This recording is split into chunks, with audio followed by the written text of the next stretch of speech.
Second birthday ng baby girl ni Ma Salvador na si Maria.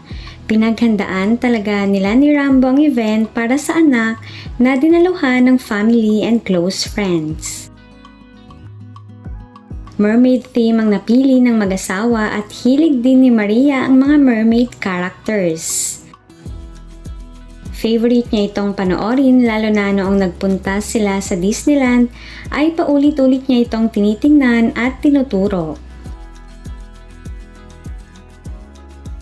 Invited si Maine Mendoza na naging close friend na talaga ni Maha.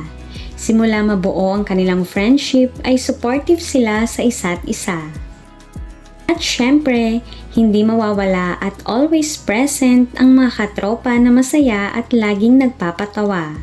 Nagpunta rin si Kakay at Pooh.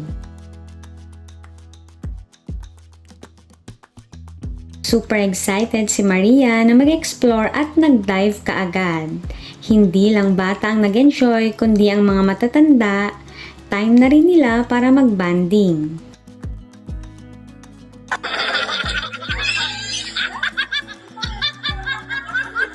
Heartfelt message naman ang post ni Mami Maha para kay Maria.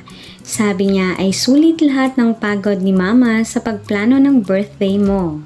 Kasi makita ka lang na masaya, worth it na lahat.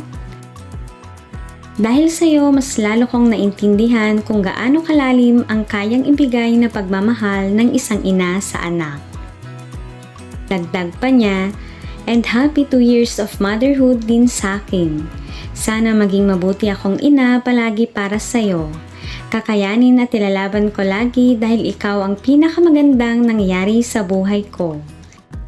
Napaka-sweet at genuine naman ang message coming from the heart of a mom. Talagang emotional si Maha pagdating sa kanyang one and only girl. Kaya kahit na nagpo-post ng picture sa kanyang social media, ay private pa rin ang face ni Baby Maria para iwas na rin sa mga bashers. Protective parents lang sila para sa anak lalo na ngayon sa mundo na puno ng maraming taong mapanghusga.